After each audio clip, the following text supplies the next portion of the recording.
अस्सलाम वालेकुम। कल मैंने एक वीडियो की थी पश्तो में, तो फिर बहुत सारे दोस्तों ने कहा कि आप ये वीडियो उर्दू में भी कीजिएगा। वो वीडियो का मौजू था कि बहुत सारे दानिश्वर कहते हैं कि इमरान खान की मकबूलियत तो इंतहाओं पे है लेकिन कबूलियत नहीं है। ये कबूलियत क्यों नहीं है? सिस्टम को इमरान खान से क्या शिकवा है? इमरान खान के 4 बड़े गुनाह हैं जिसकी वजह से सिस्टम उससे नाला है। पहला जुर्म तो ये है कि इमरान खान ने इलाकाई और कौमियतों के नाम पे करने वाली सियासत का जनाजा निकाल दिया। पहले ये होता था कि पश्तूनों को पंजाबियों के ख़िलाफ़ नफ़रत में झोंका गया, बलोचों को पंजाबियों से सराइकी और महाजिरों पठानों को पठानों और पंजाबियों को मुख्तलिफ़ कौमियतों की नाम पे सियासत होती थी। और ये इसलिए था कि जितना ये कौम तकसीम होगी उस करप्ट निज़ाम को मुफादात को कोई नुकसान पहुंचाने की कोशिश नहीं करेगा, क्योंकि ये आपस में दस्तो गिरेबान होंगे। कोई पुख्तनिस्तान का नारा लगाएगा, कोई बलोचिस्तान का नारा लगाएगा, कोई सिंधो देश का, कोई सराइकिस्तान का नारा लगाएगा और ये सुकून से करप्ट सिस्टम चलता रहेगा। दूसरा जो अब इमरान खान ने ये किया कि उसने कभी ये नहीं कहा कि मेरे पठानों या मेरे पंजाबियों या मेरे बलोचों या मेरे गिलगितियों या मेरे कश्मीरियों या मेरे महाजरों। उसने सिर्फ एक नारा लगाया कि मेरे पाकिस्तानियों। और यही वजह है कि गिलगित से खुंजराब तक और बोलान से पेशावर तक और कराची से खैबर तक हर जगह उसने सिर्फ पाकिस्तानियत को प्रमोट किया। ये जो इलाकाई जुमातें थी जो कौमियतों की बुनियाद पे नफ़रतें फैला के पाकिस्तान को कमज़ोर कर रही थी, उसने उस सियासत का जनाजा निकाल दिया था। दूसरा जो सिस्टम को गिला था कि इमरान खान ने मुअर्रसी सियासत को भी नुकसान पहुंचाया था। सिस्टम का ये फ़ायदा था कि 2-3 ख़ानदान हो जिसको कंट्रोल करना आसान हो, और जब उन ख़ानदानों को आप मुफादात में शामिल कर लेते हैं तो फिर वो अवाम के मुफादात पे सौदा कर लेते हैं। मियाँ नवाज शरीफ था, फिर शहबाज शरीफ, फिर मरियम नवाज, फिर हमज़ा शहबाज, अब जुनैद सफदर आएगा। ये सारा ख़ानदानी लिमिटेड कंपनियाँ हैं, उनको संभालना आसान है। दूसरी तरफ जरदारी साहब देख ले, जुल्फ़िकार अली भुट्टो, बेनज़ीर भुट्टो, जरदारी, बिलावल, फिर आसफ़ आएगी और फिर उसके बच्चे आएंगे। इमरान खान ने किया कि उसने मुआरसी सियासत का जनाजा निकाल दिया और इतने नए चेहरों को पाकिस्तान भर से मुतारिफ करा दिया जिसकी अपनी अलहदा सोच थी और जो खुददारी की बात करता था, और उनको फिर कंट्रोल करना सबको बड़ा मुश्किल होता जा रहा था।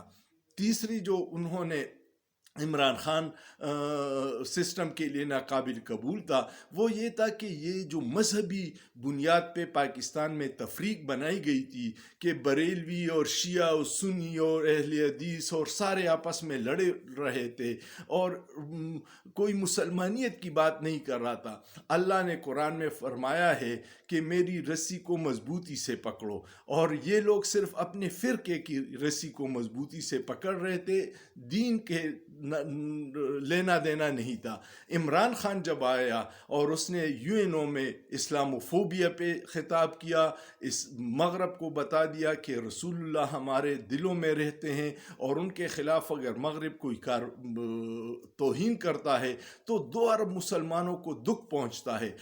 पूरी दुनिया के 2 अरब मुसलमानों को पहली बार एहसास हुआ कि ऐसी कोई तवाना आवाज़ हमारी है जो हमारी बात मगरिब के ईवानों में पहुंचा सकती है। उसने इमरान खान ने फ़िरके की बात नहीं की, उसने सिर्फ इस्लाम की बात की, जबकि पाकिस्तान में मजहबी जुमातों ने फ़िरकों की बुनियाद पे माशरे को तकसीम दर तकसीम किया हुआ है।